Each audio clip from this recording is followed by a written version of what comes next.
ക്ലാസ്സിലേക്ക് സ്വാഗതം. നമ്മൾ കഴിഞ്ഞ ക്ലാസ്സുകളിൽ ഡിസ്കസ് ചെയ്തിട്ടുള്ളത് നെറ്റ്വർക്കിങ്ങിന്റെ അഡ്വാൻസ് ലെവല്, അതുപോലെ തന്നെ നെറ്റ്വർക്കിംഗ് എന്താണെന്നുള്ള കാര്യങ്ങൾ നമ്മൾ കഴിഞ്ഞ ക്ലാസ്സിൽ ഡിസ്കസ് ചെയ്തിട്ടുണ്ടായിരുന്നു. നെറ്റ്വർക്കിങ്ങിന്റെ ഒരുപാട് മേഖലകൾ നമ്മൾ കഴിഞ്ഞ ക്ലാസ്സിൽ നമ്മൾ പറഞ്ഞിട്ടുണ്ടായിരുന്നു. ഒരു നെറ്റ്വർക്കിംഗ് ചെയ്തുകൊണ്ടിരുന്ന ബെനിഫിറ്റ്സ് എന്തൊക്കെയാണ്, അഡ്വാൻറ്റേജസ് ആൻഡ് ഡിസ്അഡ്വാൻറ്റേജസ് ഒക്കെ നമ്മൾ കഴിഞ്ഞ ക്ലാസ്സിൽ എന്ത് ചെയ്തിട്ടുണ്ടായിരുന്നു, ഡിസ്കസ് ചെയ്തിട്ടുണ്ടായിരുന്നു. സോ ഈ ക്ലാസ്സിൽ നമ്മൾ ഡിസ്കസ് ചെയ്യാൻ പോകുന്നത് ഒരു ചെറിയ ടോപ്പിക്കാണ്. ചെറിയ ടോപ്പിക് എന്ന് പറഞ്ഞു കഴിഞ്ഞാൽ, നമ്മൾ കഴിഞ്ഞ ക്ലാസ്സുകളിൽ ഡിസ്കസ് ചെയ്തത് ഒരു ഓഫീസിനകത്ത് അല്ലെങ്കിൽ ഒരു ബിൽഡിങ്ങിനകത്ത് അല്ലെങ്കിൽ ഒരു കമ്പനിക്കകത്ത് ഒരു ഫേമിനകത്ത് നെറ്റ്വർക്കിംഗ് എങ്ങനെ കോൺഫിഗറേഷൻ ചെയ്യാം എന്നുള്ള കഴിഞ്ഞ ക്ലാസ്സിൽ നമ്മൾ പഠിച്ചിട്ടുണ്ടായിരുന്നു, അല്ലെങ്കിൽ നമ്മൾ ഡിസ്കസ് ചെയ്തിട്ടുള്ളത്. അപ്പൊ അതിലുപരിയായിട്ട് നമ്മൾ ഇന്ന് ഈ ക്ലാസ്സിൽ ഡിസ്കസ് ചെയ്യാൻ പോകുന്നത് എന്താണ് വൈഡ് ഏരിയ നെറ്റ്വർക്ക്. വാൻ എന്ന് പറയുന്ന കൺസെപ്റ്റ് നമ്മൾ ഇതിനു മുമ്പ് ഓൾറെഡി നമ്മൾ ഡിസ്കസ് ചെയ്തിട്ടുണ്ട്. ടൈപ്സ് ഓഫ് നെറ്റ്വർക്കിംഗ്സിൽ ലാൻ എന്താണ്, വാൻ എന്താണ്, മാൻ എന്താണ്, പാൻ എന്താണ്, സാൻ എന്താണ്, ക്യാൻ എന്താണ്, ഗാൻ എന്താന്നുള്ള കാര്യങ്ങളൊക്കെ കഴിഞ്ഞ ക്ലാസ്സുകളിൽ നമ്മൾ എന്ത് ചെയ്തിട്ടുണ്ട്, ഡിസ്കസ് ചെയ്തിട്ടുണ്ട്. സോ അതിനകത്ത് നമുക്ക് ഇപ്പൊ നിങ്ങൾക്കറിയാം, ഒരു ലാൻ നെറ്റ്വർക്കിംഗ് എന്ന് പറയുന്ന കൺസെപ്റ്റിൽ, ലോക്കൽ ഏരിയ നെറ്റ്വർക്കിൽ എന്തൊക്കെ കാര്യങ്ങൾ അതിനകത്ത് ഇൻക്ലൂഡ് ചെയ്തിട്ടുണ്ട്, അല്ലെങ്കിൽ എന്തൊക്കെ കാര്യങ്ങൾ അതിനകത്ത് ഉണ്ട് എന്നുള്ളത് നിങ്ങൾക്ക് അറിയാം. ഇനി ഇത് എങ്ങനെ വാൻ കമ്മ്യൂണിക്കേഷൻസിലേക്ക് നമുക്ക് ഇത് എങ്ങനെ ചെയ്യാൻ പറ്റും. ഫോർ എക്സാമ്പിൾ, നമ്മൾ ഇവിടെ ഇരിക്കുന്ന ഒരാള് അമേരിക്കയിലോ ലണ്ടനിലോ അല്ലെങ്കിൽ നമ്മുടെ അടുത്ത സ്ഥലങ്ങളിലൊക്കെ ഇരുന്ന് നമ്മളോട് എങ്ങനെയാണ് കമ്മ്യൂണിക്കേഷൻ ചെയ്യുന്നത്. ഒരു മൾട്ടിപ്പിൾ ലാൻ കമ്മ്യൂണിക്കേഷൻസ് ആണ് ശരിക്കും ഒരു വാൻ എന്ന് പറഞ്ഞു കഴിഞ്ഞാൽ. വൈഡ് ഏരിയ നെറ്റ്വർക്ക് എന്ന് പറയുന്നത് മൾട്ടിപ്പിൾ ലാൻ കമ്മ്യൂണിക്കേഷൻസ് ആണ്. ഒരു മൾട്ടിപ്പിൾ ലാൻ കമ്മ്യൂണിക്കേഷൻസ് എന്ന് പറഞ്ഞു കഴിഞ്ഞാൽ ഒന്നിലധികം ലാൻ കമ്പ്യൂട്ടറുകൾ അല്ലെങ്കിൽ ഒന്നിലധികം ലോക്കൽ ഏരിയ നെറ്റ്വർക്കിൽ ഇരുന്നുകൊണ്ടാണ് നമ്മൾ മറ്റൊരു സൈഡിൽ ഇരുന്ന മൾട്ടിപ്പിൾ ലാൻ കമ്മ്യൂണിക്കേഷൻസുമായിട്ട് എന്ത് ചെയ്യുന്നത്, ആശയവിനിമയം, ഡാറ്റ റിസോഴ്സുകളൊക്കെ എന്ത് ചെയ്യുന്നത്, ട്രാൻസ്ഫർ ചെയ്യുന്നത്. അപ്പൊ അതിന്റെ ഒരു കൺസെപ്റ്റ് എന്താണ് ഒരു വൈഡ് ഏരിയ നെറ്റ്വർക്കിംഗ്, അല്ലെങ്കിൽ ഒരു വൈഡ് ഏരിയ നെറ്റ്വർക്കിങ്ങിനകത്ത് എന്തൊക്കെ കാര്യങ്ങളാണ് അതിനകത്ത് ഉപയോഗിക്കേണ്ടി വരിക എന്നുള്ളതാണ് നമ്മൾ ഈ ക്ലാസ്സിൽ എന്ത് ചെയ്യുന്നത്, ഡിസ്കസ് ചെയ്യുന്നത്. ഓക്കെ,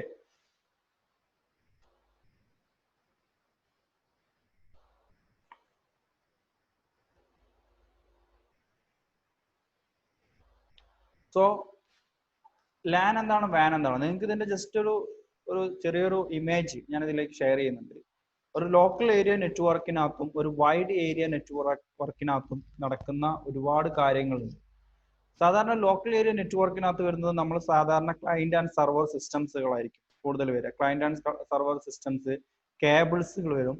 ദെൻ മീഡിയ, ഹബ്ബോ, സ്വിച്ചോ, റൗട്ടറോ പോലുള്ള ഡിവൈസുകൾ, നമുക്ക് നെറ്റ്വർക്ക് ഡിവൈസുകൾ നമുക്ക് വരും. ഒരു വാൻ നെറ്റ്വർക്ക് കൺസെപ്റ്റിലേക്ക് വരുന്ന സമയത്ത് അവിടെ ഈ പറയുന്ന മൾട്ടിപ്പിൾ ലാൻ മീൻസ് ഈ ലാൻ കമ്മ്യൂണിക്കേഷൻസിന് പുറമെ അഡീഷണൽ ആയിട്ട് സബ് സർവേഴ്സുകൾ എന്ന് പറയുന്നത്. സബ് സർവേഴ്സ് എന്ന് പറഞ്ഞു കഴിഞ്ഞാൽ, എക്സാമ്പിൾ ഒരു സർവർ, ഇപ്പൊ ഗൂഗിൾ സർവർ പോലുള്ള സർവർ ഡൗൺ ആയി കഴിഞ്ഞാൽ, ഇപ്പൊ ഒരു സർവർ ഡൗൺ ആയി കഴിഞ്ഞാൽ അവിടുത്തെ അന്നത്തെ ആ ഡൊമൈൻസിൽ കമ്മ്യൂണിക്കേഷൻ ചെയ്യുന്ന എല്ലാവർക്കും അതെന്തായിരിക്കും, വലിയൊരു ഇഷ്യൂ സംഭവിക്കും. ഡാറ്റ പ്രോപ്പർ ആയിട്ട് കമ്മ്യൂണിക്കേഷൻ ചെയ്യാൻ കഴിയാത്തൊരു ഇഷ്യൂ വരും. അപ്പൊ ആ ഇഷ്യൂകളൊക്കെ ഒഴിവാക്കാൻ വേണ്ടിയിട്ട് multiple sub server, domain sub server വരും. 2 സർവറുകൾ അല്ലെങ്കിൽ 2, 3, 4 സർവറുകൾ എന്ത് ചെയ്യും, നമ്മൾക്ക് ഉപയോഗിക്കേണ്ട കൺസെപ്റ്റ് വരും. അപ്പൊ മൾട്ടിപ്പിൾ സബ് സർവേഴ്സുകൾ അല്ലെങ്കിൽ സർവറുകളുടെ എണ്ണം കൂടുതലായിരിക്കും ഒരു വാൻ നെറ്റ്വർക്കിങ്ങിനകത്ത് വരുന്നത്. സാധാരണ ലോക്കൽ ഏരിയ നെറ്റ്വർക്കിനകത്ത് ഒരു സർവറോ അല്ലെങ്കിൽ 2 സർവറോ ഉണ്ടാവുമ്പോൾ ഒരു വാൻ നെറ്റ്വർക്കിനകത്ത് മൾട്ടിപ്പിൾ സർവറുകളായിരിക്കും. ദെൻ മൾട്ടിപ്പിൾ നെറ്റ്വർക്ക് കമ്മ്യൂണിക്കേഷൻ ഡിവൈസുകൾ ഉണ്ടായിരിക്കും. റൗട്ടർ പോലുള്ള ഡിവൈസുകൾ, മൾട്ടിപ്പിൾ ഒന്നിലധികം റൗട്ടേഴ്സുകൾ നമ്മുടെ ഒരു വാൻ കമ്മ്യൂണിക്കേഷൻസിനകത്ത് എന്ത് ചെയ്യും, ഉപയോഗിക്കേണ്ടി വരും. അതുപോലെ തന്നെ മൾട്ടിപ്പിൾ റാക്ക് സ്വിച്ചേഴ്സുകൾ വേണ്ടി വരും. നമ്മൾ സാധാരണ റേഞ്ചിൽ നമ്മൾ സ്വിച്ചസ് പഠിക്കുന്നത് 4 പോർട്ട് അല്ലെങ്കിൽ 16 പോർട്ട് അല്ലെങ്കിൽ ഒരു 24 പോർട്ടിന്റെ സ്വിച്ചുകളാണെന്നുണ്ടെങ്കിൽ, ഒരു വാൻ കമ്മ്യൂണിക്കേഷൻസിനെ സംബന്ധിച്ചിടത്തോളം അതിന്റെ പോർട്ടുകളുടെ എണ്ണം വലുതായിരിക്കും. ദെൻ മൾട്ടിപ്പിൾ പോർട്ട് സപ്പോർട്ടിംഗ് ആയിരിക്കും. മൾട്ടിപ്പിൾ പോർട്ട് സപ്പോർട്ടിംഗ് എന്ന് പറഞ്ഞാൽ എന്താ, റാക്ക് സർവറുകൾ, റാക്ക് സ്വിച്ച് സർവറേഴ്സ് ആയിരിക്കും അവിടെ ഉപയോഗിക്കുക. നമുക്ക് സ്വിച്ചിന് കൺസെപ്റ്റിൽ നമ്മളിപ്പോ 14 പോർട്ട് 16 പോർട്ട് എന്നുള്ളതിന് ഉപരി അവിടെ 200 300 സ്വിച്ച് റാക്ക് സ്വിച്ചുകൾ എന്ത് ചെയ്യുന്നുണ്ട്, അവൈലബിൾ ആണ്. അപ്പൊ അത് ഒരു വാൻ കമ്മ്യൂണിക്കേഷൻ, കാരണം അത്രയും കണക്ഷൻസ് അതിനകത്ത് വരുന്നുണ്ട്, ആ സ്വിച്ചിനകത്ത് അത്രയും കമ്മ്യൂണിക്കേഷൻ വരുന്നുണ്ട്. ഇപ്പോൾ നിങ്ങൾ വളരെ സിമ്പിൾ ആയിട്ട് ഉപയോഗിച്ചാൽ മതി. നമ്മളിപ്പോ ഒരു 20 സിസ്റ്റം നെറ്റ്വർക്ക് ചെയ്യുന്നുണ്ട് ഒരു ഓഫീസിൽ. ഈ 20 സിസ്റ്റം നെറ്റ്വർക്ക് ചെയ്യുമ്പോൾ 20 സിസ്റ്റത്തിന്റെ നെറ്റ്വർക്ക് കേബിൾ നമ്മൾ ഒരു സ്വിച്ചിനകത്ത് കണക്ട് ചെയ്യേണ്ടി വരും. 200 ആണെങ്കിലോ 200 സപ്പോർട്ട് ചെയ്യുന്ന നെറ്റ്വർക്ക് സ്വിച്ച് വേണ്ടി വരും. അത്ര നോക്കിയാൽ മതി. അപ്പൊ മൾട്ടിപ്പിൾ സ്വിച്ചസ് അവൈലബിൾ ആയിരിക്കും ഒരു വാൻ കമ്മ്യൂണിക്കേഷൻസ് എന്ന് പറയുന്ന ടെക്നോളജിയിലേക്ക് ഉപയോഗിക്കേണ്ടി വരിക. ഓക്കെ, ദെൻ നമ്മൾ കഴിഞ്ഞ ക്ലാസ്സിൽ ഡിസ്കസ് ചെയ്ത കുറച്ച് കാര്യങ്ങൾ ഞാൻ ജസ്റ്റ് സിമ്പിൾ ആയിട്ട് ഒന്ന് പറഞ്ഞുതരാം. ഒരു വാൻ കമ്മ്യൂണിക്കേഷൻ ആയാലും ശരി, ഒരു ലോക്കൽ ഏരിയ നെറ്റ്വർക്ക് കമ്മ്യൂണിക്കേഷൻ ആയാലും ശരി, എപ്പോഴും നമ്മൾ മനസ്സിലാക്കേണ്ട കാര്യം ഷെയർ ഹാർഡ്വെയർ ഓർ സോഫ്റ്റ്വെയർ. നമുക്ക് ഒരു ഇൻഫർമേഷൻസ് ഷെയർ ചെയ്യാം. അത് ഹാർഡ്വെയർ റേഞ്ചിലായാലും ശരി, സോഫ്റ്റ്വെയർ റേഞ്ചിലായാലും ശരി, ഒരു റിസോഴ്സിനെ ഷെയർ ചെയ്യുക എന്നുള്ളതാണ് ഒരു നെറ്റ്വർക്കിന്റെ ഏറ്റവും വലിയ അഡ്വാൻറ്റേജ് എന്ന് പറഞ്ഞു കഴിഞ്ഞാൽ. സോ പ്രിന്റഡ് ഡോക്യുമെന്റ്സ് നമുക്ക് ആവശ്യമായിട്ടുള്ള പ്രിന്റേഴ്സ് ഡോക്യുമെന്റ്സ് കാര്യങ്ങളൊക്കെ എന്ത് ചെയ്യാൻ പറ്റും, ഒരു നെറ്റ്വർക്ക് വഴി ഷെയർ ചെയ്യാൻ പറ്റും. Then centralised administration and supporting, internet based, so every can access the sum administrative or support application from their PCs.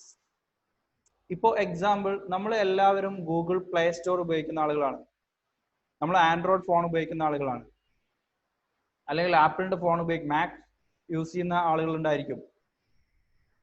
അപ്പൊ ഇവർക്കൊക്കെ നമ്മൾ അവർ ഉപയോഗിക്കുന്ന നമുക്ക് ആവശ്യമായിട്ടുള്ള സോഫ്റ്റ്വെയർ കിട്ടണം, അല്ലെങ്കിൽ സോഫ്റ്റ്വെയർ ലഭിക്കണം എന്നുണ്ടെങ്കിൽ നമ്മൾ പോകുന്ന ഒരു ലൊക്കേഷനാണ് എന്ത്, പ്ലേ സ്റ്റോർ എന്ന് പറയുന്നത്.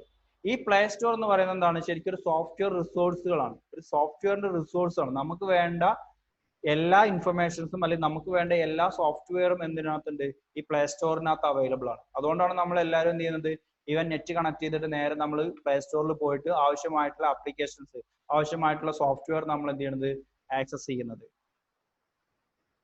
സോ ഇതൊരു റിസോഴ്സ് ആണ്, ഒരു ഉറവിടമാണ്. റിസോഴ്സ് മീൻസ് എന്താണ്, ഒരു ഉറവിടം. എന്തിന്റെയാണ് അത്, എന്തും ആവാം, ഹാർഡ്വെയർ ആവാം, അല്ലെങ്കിൽ എന്തായിരിക്കാം, സോഫ്റ്റ്വെയർ ആവാം. So A network consist of 2 or more computer connect together. ഒരു നെറ്റ്വർക്കിന്റെ കൺസെപ്റ്റ് എന്ന് പറഞ്ഞു കഴിഞ്ഞാൽ 2 or അധികമോ കമ്പ്യൂട്ടറുകൾ തമ്മിൽ കണക്ട് ചെയ്യുക എന്നുള്ളതാണ്. They can communicate and share റിസോഴ്സുകൾ. ഇങ്ങനെ കമ്മ്യൂണിക്കേറ്റ് ചെയ്യുന്ന സമയത്ത് എന്ത് സംഭവിക്കുന്നത്, റിസോഴ്സുകൾ നമ്മുടെ കയ്യിൽ കിട്ടും, റിസോഴ്സ് നമ്മുടെ കയ്യിൽ ഉണ്ടാവും. ഈ റിസോഴ്സിന്റെ ഇൻഫർമേഷൻസ് ഇവരെന്ത് ചെയ്യുന്നുണ്ട്, ഒരു സിസ്റ്റത്തിൽ നിന്നും മറ്റൊരു സിസ്റ്റത്തിലേക്ക് എന്ത് ചെയ്യുന്നുണ്ട്, പാസ് ചെയ്യുന്നുണ്ട്, അല്ലെങ്കിൽ ട്രാൻസ്ഫർ ചെയ്യുന്നുണ്ട്. Okay, then we can classify network in different വേ. നമുക്കൊരു നെറ്റ്വർക്കിനെ ക്ലാസിഫിക്കേഷൻ ചെയ്യുന്ന സമയത്ത് based on transmission media, wired and UTP, കോയാക്സിൽ cables, fibre optics cables and wireless. നമ്മൾ കഴിഞ്ഞ ക്ലാസ്സുകളിലൊക്കെ ഡിസ്കസ് ചെയ്തൊരു കാര്യമാണ്, എന്താണ് UTP കേബിൾ, എന്താണ് STP കേബിൾ, എന്താണ് കോയാക്സിൽ കേബിൾ, എന്താണ് ഫൈബർ ഒപ്റ്റിക്സ് കേബിൾ, എന്താണ് ഒരു വയർലെസ് കമ്മ്യൂണിക്കേഷൻസിന്റെ ഒരു ബേസ് കൺസെപ്റ്റ് ഞാൻ പറഞ്ഞിട്ടുണ്ടായിരുന്നു, ഹോട്ട്സ്പോട്ടിലേക്ക്, അതുപോലുള്ള സംഗതികൾ. Then based on network size is LAN and MAN. ഒരു നെറ്റ്വർക്കിന്റെ ബേസ്ഡ് സൈസ് എന്ന് പറയുന്നതാണ് ലാനും അതുപോലെ തന്നെ വാനും ആയിരുന്നു. Then based on management methods എന്ന് പറയുന്നത് peer to peer communications and client server communications. Based on topology like connectivities, bus, ring, mesh, tree, അതുപോലുള്ള ടോപ്പോളജീസ് ആണ് നമ്മൾ കഴിഞ്ഞ ക്ലാസ്സുകളൊക്കെ ഡിസ്കസ് ചെയ്ത കാര്യമാണ്. സോ അതുകൊണ്ടാണ് ഞാൻ കുറച്ച് ഫാസ്റ്റ് ആയിട്ട് പോകുന്നത്. Okay, then transmission media, 2 main categories, guided and unguided. നമ്മൾ കഴിഞ്ഞ ക്ലാസ് ഡിസ്കസ് ചെയ്ത കാര്യമാണ്. Wires and cables, wireless transmission and radio signals, microwave, infrared, sound. Then we will connect the guidance of media shares, twisted pair cables, UTP cables, STP cables, coaxial cables and fiber optic cables. ഇത്രയും കാര്യങ്ങളാണ് transmission മീഡിയാസിനകത്ത് എന്ത് ചെയ്യുക വരുന്നത്. Then എന്താണ് wide area network? Wide area network is that use large telecommunication link to connect 2 or more LANs. ശ്രദ്ധിക്കേണ്ട കാര്യം എന്താണ്, ഒരു വൈഡ് ഏരിയ നെറ്റ്വർക്ക് എന്ന് പറഞ്ഞു കഴിഞ്ഞാൽ അതെന്താണ്, ഒരു ലോങ് റേഞ്ച് ടെലികമ്മ്യൂണിക്കേഷൻ ലിങ്കുകളാണ്. ഒരു long range telecommunication links to connect 2 or more LANs. ഇതെന്താ സംഭവിക്കുന്നത്, 1 അല്ലെങ്കിൽ 2 ലാനുകളെ തമ്മിൽ കമ്മ്യൂണിക്കേഷൻ ചെയ്യാണ്. ശ്രദ്ധിക്കുക, അതാണ് വൈഡ് ഏരിയ നെറ്റ്വർക്ക്. ഒരു കമ്പ്യൂട്ടർ അല്ല, 2 കമ്പ്യൂട്ടർ അല്ല, പകരം 1ൽ കൂടുതൽ ലോക്കൽ ഏരിയ നെറ്റ്വർക്ക് തമ്മിൽ കമ്മ്യൂണിക്കേഷൻ ചെയ്യുന്നതിനാണ് വൈഡ് ഏരിയ നെറ്റ്വർക്ക് എന്ന് പറയുക. Computer different place that appeared state countries like that. അതായത് നമുക്ക് വേണമെന്നുണ്ടെങ്കിൽ ഒരു വൈഡ് ഏരിയസിനെ നമ്മൾ ക്ലാസിഫിക്കേഷൻ ചെയ്യുന്നതാണ് വേണമെങ്കിൽ നമുക്കൊരു സ്റ്റേറ്റ്, 2 സ്റ്റേറ്റുകൾ നമ്മൾ കമ്മ്യൂണിക്കേഷൻ ചെയ്യുന്നുണ്ട്, 2 രാജ്യങ്ങൾ തമ്മിൽ കമ്മ്യൂണിക്കേഷൻ ചെയ്യുന്നുണ്ട്, 2 ടൗണുകൾ തമ്മിൽ കമ്മ്യൂണിക്കേഷൻ ചെയ്യുന്നുണ്ട്. ഇതിനകത്തൊക്കെ ഉപയോഗിക്കുന്ന കമ്മ്യൂണിക്കേഷൻ ടെക്നോളജി, ഇതിനകത്ത് ഉപയോഗിക്കുന്ന നെറ്റ്വർക്ക് ടെക്നോളജിയാണ് എന്ത് വൈഡ് ഏരിയ നെറ്റ്വർക്ക് എന്ന് പറഞ്ഞു കഴിഞ്ഞാൽ. Example, network of A campus and internet. ഇപ്പൊ 2 ക്യാമ്പസുകൾ തമ്മിൽ നെറ്റ്വർക്ക് ചെയ്യണം, ചിലപ്പോൾ 2 സ്റ്റേറ്റിൽ നിൽക്കുന്ന ക്യാമ്പസുകളാണ് നെറ്റ്വർക്ക് ചെയ്യേണ്ടി വരുന്നത്. സോ ഈ വൈഡ് ഏരിയ കൺസെപ്റ്റിന്റെ ലാസ്റ്റ് ഭാഗം എന്ന് പറഞ്ഞാൽ എന്താണ്? മൾട്ടിപ്പിൾ ലാൻ നെറ്റ്വർക്ക് ആണ് അല്ലെ. എൻഡിൽ കമ്മ്യൂണിക്കേഷൻ ചെയ്യുന്ന എന്താണ്? മൾട്ടിപ്പിൾ ലാൻ കമ്മ്യൂണിക്കേഷൻസ് ആണ്. നിങ്ങളുടെ വീട്ടിൽ ഇരുന്നു കൊണ്ട് നിങ്ങളെ അമേരിക്കയിലുള്ള അല്ലെങ്കിൽ നിങ്ങൾ ജർമ്മനി അല്ലെങ്കിൽ ഫ്രാൻസ് ഈ രാജ്യങ്ങളിലുള്ള ഒരു ഫ്രണ്ടുമായിട്ട് നിങ്ങൾ കമ്മ്യൂണിക്കേഷൻ ചെയ്യാണ്. നിങ്ങൾ ഇരിക്കുന്ന ലൊക്കേഷൻ എന്താണ്? നിങ്ങളുടെ വീടാണ്. ഒരു വീട്ടിൽ നെറ്റ്വർക്ക് ചെയ്യുന്ന അല്ലെങ്കിൽ ആ ഒരു ബിൽഡിങ് അല്ലെങ്കിൽ ആ ഓഫീസ്, ആ ഏരിയ, ആ ഒരു പ്ലേസ്, അതിനെ നമ്മൾ ലോക്കൽ ഏരിയ നെറ്റ്വർക്ക് എന്ന് പറയും. ഈ ലോക്കൽ ഏരിയ നെറ്റ്വർക്കിൽ നിന്ന് മറ്റൊരു ലോക്കൽ ഏരിയ നെറ്റ്വർക്കിലേക്ക് കമ്മ്യൂണിക്കേഷൻ ചെയ്യുമ്പോൾ അതിനെ കോമൺലി വിളിക്കുന്ന ഒരു പേരും കൂടിയാണ് എന്ത്? വാൻ, വൈഡ് ഏരിയ നെറ്റ്വർക്ക് എന്ന് പറയും. ദെൻ വൈഡ് ഏരിയ നെറ്റ്വർക്ക് എന്ന് പറഞ്ഞു കഴിഞ്ഞാൽ നമ്മൾ നേരത്തെ ഡിസ്കസ് ചെയ്തു, a network that use long range telecommunication link to connect two or more LAN computers. Then ഇപ്പൊ എക്സാമ്പിൾ, ഇങ്ങനെ നമ്മൾ കമ്മ്യൂണിക്കേഷൻ ചെയ്യുന്ന സമയത്ത് എന്തായിരിക്കും? ഇവിടെ നമ്മൾ പിക്ചർ കൊടുത്തിട്ടുണ്ട്. നമ്മൾ വീട്ടിൽ നിന്നൊരു ഇൻഫർമേഷൻസ് എന്ത് ചെയ്യാണ്? ഒരു വാൻ കമ്മ്യൂണിക്കേഷൻസിലേക്ക് മീൻസ് ട്രാൻസ്ഫർ ചെയ്യാണ്. ഈ വാൻ കമ്മ്യൂണിക്കേഷൻസ് ട്രാൻസ്ഫർ ചെയ്യണമെന്നുണ്ടെങ്കിൽ നമ്മുടെ നിന്ന് ഇപ്പൊ എക്സാമ്പിൾ നമ്മുടെ ഫോണിൽ നിന്ന് ഒരു ഹായ് എന്ന് പറയുന്ന ഒരു മെസ്സേജ് മറ്റൊരാളിലേക്ക് എത്തണമെന്നുണ്ടെങ്കിൽ അവിടെ എന്താ സംഭവിക്കുന്നുണ്ടാവുക? നിങ്ങൾ ചിന്തിച്ചാൽ മതി. ഫസ്റ്റ് ഓഫ് ഓൾ നമുക്ക് എന്ത് വേണ്ടി വരും? നമ്മുടെ ഫോണിനകത്ത് software okay, then basic software okay, അത് മാത്രം മതിയോ? ഒരു സിം നമുക്ക് അവൈലബിൾ ആയിട്ട് വേണ്ടി വരും. ഈ സിമ്മിനകത്ത് എന്ത് വേണം? സർവീസുകൾ ഇനേബിൾ ചെയ്യണം. പല സിമ്മിനകത്ത് നമ്മൾ ഫസ്റ്റ് ഒരു സിം എടുക്കുന്ന സമയത്ത് അതിനകത്ത് ഒരു സർവീസ് ഉണ്ടാവില്ല. സർവീസ് ഇനേബിൾ എന്ന് പറഞ്ഞു കഴിഞ്ഞാൽ എക്സാമ്പിൾ ജസ്റ്റ് ഒരു ടിക്ക് ചെയ്യുന്ന മെത്തേഡാണ്. നമ്മൾ ഓരോ ടിക്ക് ചെയ്യില്ലേ? ഇപ്പൊ എക്സാമ്പിൾ നമ്മൾ ഒരു ലൈസൻസ് എഗ്രിമെന്റ് ഒക്കെ ചോദിക്കുന്ന പോലെ ഒരു ടിക്കിന്റെ ആവശ്യം മാത്രമേ ഉള്ളൂ ഒരു സർവീസ്. ഇപ്പൊ ഈസി സിം നമുക്ക് എടുക്കണം. നമ്മുടെ നമ്പറിൽ ഈസി സിം അവൈലബിൾ ആണ്. ഇവരെന്താ ചെയ്യുന്നത്? അഡീഷണൽ ആയിട്ട് ഒരു സർവീസ് നമ്മുടെ സിമ്മിനകത്ത് കൂട്ടിച്ചേർക്കും. അത്രേ ഉള്ളൂ. നമുക്ക് ഇന്റർനെറ്റ് ഫെസിലിറ്റി വേണം. നമ്മൾ എന്താ ചെയ്യുന്നത്? നമ്മൾ മെസ്സേജ് അയക്കും അല്ലെങ്കിൽ കസ്റ്റമർ കെയറിനോട് വിളിച്ച് പറയും നമുക്ക് എന്ത് വേണം? ഇന്റർനെറ്റ് ഫെസിലിറ്റി വേണം, ഇന്റർനെറ്റ് വേണം. കസ്റ്റമർ കെയർ എന്താ ചെയ്യുന്നത്? നമ്മുടെ സിമ്മിനകത്ത് ആ ഒരു സർവീസ് നമ്മൾ എന്ത് ചെയ്യും? ഇനേബിൾ ചെയ്തിടും. അപ്പൊ എപ്പോഴും നമുക്ക് ഈ കമ്മ്യൂണിക്കേഷൻ ചെയ്യണമെന്നുണ്ടെങ്കിൽ മസ്റ്റ് ആയിട്ട് ചെയ്യേണ്ട ഒരു കാര്യം അല്ലെങ്കിൽ മസ്റ്റ് ആയിട്ട് അറിയേണ്ട കാര്യം എപ്പോഴും ഓരോ സർവീസുകൾ ഇനേബിൾ ചെയ്യുക എന്നുള്ളതാണ്.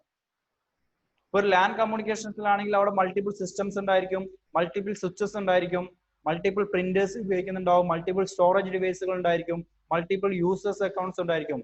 പക്ഷെ ഇവരുടെ ഡാറ്റ വേറൊരു സ്ഥലത്തേക്ക് എത്തണമെന്നുണ്ടെങ്കിൽ അവിടെ നമുക്ക് കണക്ടിവിറ്റി വേണം, ഇന്റർനെറ്റ് കമ്മ്യൂണിക്കേഷൻസ് വേണം.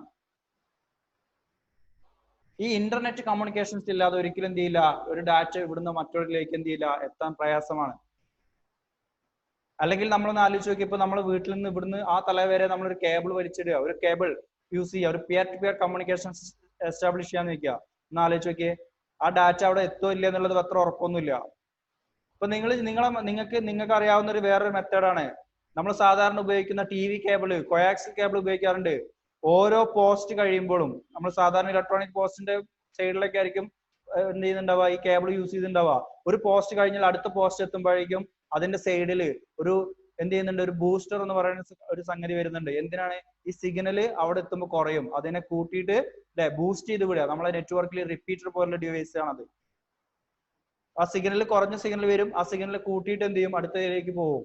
ഈ ബൂസ്റ്റർ വെച്ചിട്ടില്ലെങ്കിൽ എന്താ സംഭവിക്കുക, സെന്ററിൽ നിന്ന് ഒരു ഡാറ്റ സെൻഡ് ചെയ്യുമ്പോൾ റിസീവർ എന്ത് ചെയ്യില്ല, ആ ഡാറ്റ റിസീവ് ചെയ്യാൻ ചിലപ്പോൾ അയാൾക്ക് ആ സിഗ്നൽ, ആ ഡാറ്റ അവിടെ എത്തിക്കൊള്ളുന്നില്ല. അതുകൊണ്ടല്ല അങ്ങനത്തെ ഒരു ഡിവൈസ് യൂസ് ചെയ്യുന്നത്. അപ്പൊ അതേപോലുള്ള കൺസെപ്റ്റുകളാണ് നമ്മൾ എന്ത് ചെയ്യുന്നത്, ഒരു വാൻ കമ്മ്യൂണിക്കേഷൻസിൽ എന്ത് ചെയ്യുന്നത്, ഉപയോഗിക്കുന്നത്. സോ ഇന്റർനെറ്റ് കണക്ടിവിറ്റീസ് വളരെ ഇമ്പോർട്ടന്റ് ആയിട്ടുള്ള ഒരു കാര്യമാണ്. അതിന് നമ്മൾ വിളിക്കുന്ന പേരാണ് എന്ത്, നമ്മൾ പല ഒരു ഇന്റർനെറ്റ് കമ്മ്യൂണിക്കേഷൻസിൽ നമ്മൾക്ക് ഇപ്പൊ എക്സാമ്പിൾ നമ്മൾ ISP, ഇന്റർനെറ്റ് സർവീസ് പ്രൊവൈഡർ എന്ന് പറയും. ISP, internet service provider.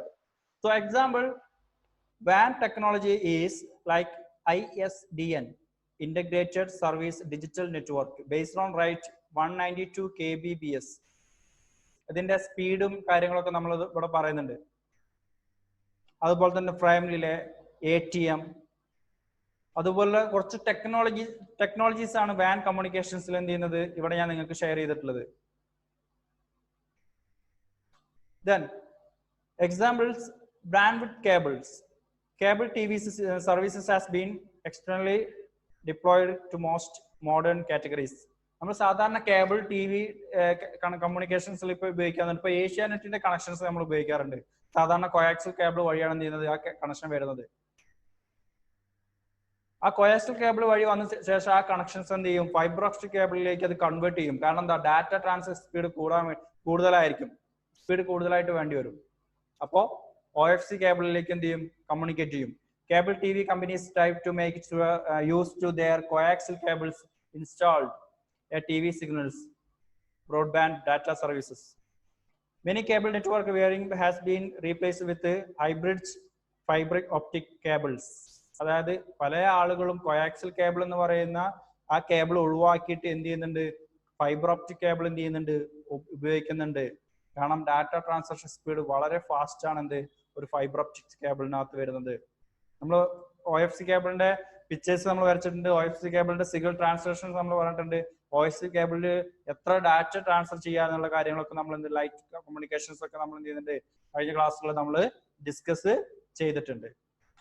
Then the connection is shared by number of subscribers may raise performance and security problems. ഇവിടെ നിങ്ങൾ ഒരു പിക്ചർ കാണാൻ പറ്റുന്നുണ്ടാവും. PC സിസ്റ്റംസ്, ദെൻ അതുപോലെ തന്നെ നമ്മൾ ഉപയോഗിക്കുന്ന കോയാക്സൽ കേബിൾ വഴി മൾട്ടിപ്പിൾ സ്റ്റേറ്റ്സ് കമ്മ്യൂണിക്കേഷൻസ് ആണ് എക്സാമ്പിൾ നടക്കുന്നത്. ഇവിടൊക്കെ ഡിപ്പെൻഡ് ചെയ്യുന്നത് എന്താണ്, ഓരോ സ്ഥലമാവാം അല്ലെങ്കിൽ ഓരോ കമ്പനി ആവാം. ദെൻ കേബിൾ കമ്പനീസ്, ഇപ്പൊ എക്സാമ്പിൾ നമ്മൾ ഉപയോഗിക്കുന്ന സാധാരണ ഒരു കേബിൾ കമ്പനീസിനകത്ത് നിന്ന് വരുന്ന ഡാറ്റ ട്രാൻസ്ലേഷന്റെ ഒരു പിക്ചറാണ് നമ്മൾ കൊടുത്തുള്ളത്. The communication is shared by number of subscribers. For example നമ്മളിപ്പോ എല്ലാവരും കേബിൾ TV ഉപയോഗിക്കുന്ന വ്യക്തികളായിരിക്കും. ഈ കേബിൾ TV ഓപ്പറേറ്ററിന്റെ ഏറ്റവും മുകളിൽ നോക്കിക്കഴിഞ്ഞാൽ വലിയൊരു ഡിഷ് കാണാം. ഈ ഡിഷ് വഴിയാണ് ഈ സിഗ്നൽ എന്ത് ചെയ്യുന്നത് നമ്മളിലേക്ക് എത്തുന്നത്. ഡിഷ് ടു LMB, LMBയിൽ നിന്ന് നമ്മൾ റിസീവറിലേക്ക്, റിസീവറിൽ നിന്ന് നമുക്ക് എന്ത് ചെയ്യും ത്രൂ കേബിൾ വഴി എന്ത് ചെയ്യും ആ സിഗ്നല് വരും. സോ ഈ കമ്മ്യൂണിക്കേഷൻസ് ഇതിന്റെ അഡ്വാൻസ്ഡ് ലെവലാണ് ഒരു വാൻ കമ്മ്യൂണിക്കേഷൻസ് എന്ന് പറഞ്ഞു കഴിഞ്ഞാൽ. ഒരു വാൻ കമ്മ്യൂണിക്കേഷൻസ് എന്ന് പറയുമ്പോൾ അവിടെ ആദ്യം ബേസിക്കലി നിങ്ങൾ ശ്രദ്ധിക്കേണ്ട കാര്യം, നമുക്ക് എപ്പോഴും എന്തുണ്ടാവണം, ഒരു നെറ്റ്വർക്ക് കമ്മ്യൂണിക്കേഷൻ ഉണ്ടായിരിക്കണം, ഒരു ഇന്റർനെറ്റ് ഫെസിലിറ്റി, ഒരു ഇന്റർനെറ്റ് അവൈലബിൾ ആയിരിക്കണം. ഇല്ലാന്നുണ്ടെങ്കിൽ ഒരിക്കലും നമ്മൾക്ക് എന്ത് ചെയ്യാൻ കഴിയില്ല, കമ്മ്യൂണിക്കേഷൻസ് മറ്റൊരാളുമായിട്ട് എന്ത് ചെയ്യാൻ കഴിയില്ല. Cable is A asymmetric technologies. അതിന്റെ നമ്മളിവിടെ പറഞ്ഞുള്ളത് വെച്ചാൽ അതിന്റെ MBBS എത്രയാണ്, എത്ര MBBS യൂസ് ചെയ്യുന്നുണ്ട്, അത് എത്ര സബ്സ്ക്രൈബേഴ്സ് യൂസ് ചെയ്യുന്നുണ്ട്, കോയാക്സൽ കേബിൾസിന്റെ ടെക്നോളജീസ് പറഞ്ഞിട്ടുള്ളത് ഇവിടെ. Okay, so Ethernet links, PCs, coaxial links, cables, അതിന്റെ സ്റ്റോക്സ്, അതുപോലെ തന്നെ മറ്റുള്ള ഡീറ്റെയിൽസുകളാണ് ചെയ്തിട്ടുള്ളത് ഇവിടെ നമ്മൾ ഡിസ്കസ് ചെയ്തിട്ടുള്ളത്. അപ്പോൾ ഒരു വാൻ കമ്മ്യൂണിക്കേഷൻസ് എന്ന് പറയുമ്പോൾ ഒരു 2 മൾട്ടിപ്പിൾ ലാൻ കമ്മ്യൂണിക്കേഷൻസ് ആണ്. 2 മൾട്ടിപ്പിൾ ലാൻ കമ്മ്യൂണിക്കേഷൻ ചെയ്യുന്നതിനാണ് ഒരു വാൻ കമ്മ്യൂണിക്കേഷൻസ് എന്ന് പറയാ. ഈ 2 മൾട്ടിപ്പിൾ ലാൻ കമ്മ്യൂണിക്കേഷൻ ചെയ്യുമ്പോൾ അവിടെ നമുക്ക് വേണ്ട ഒരു കാര്യമാണ് ഇന്റർനെറ്റ്.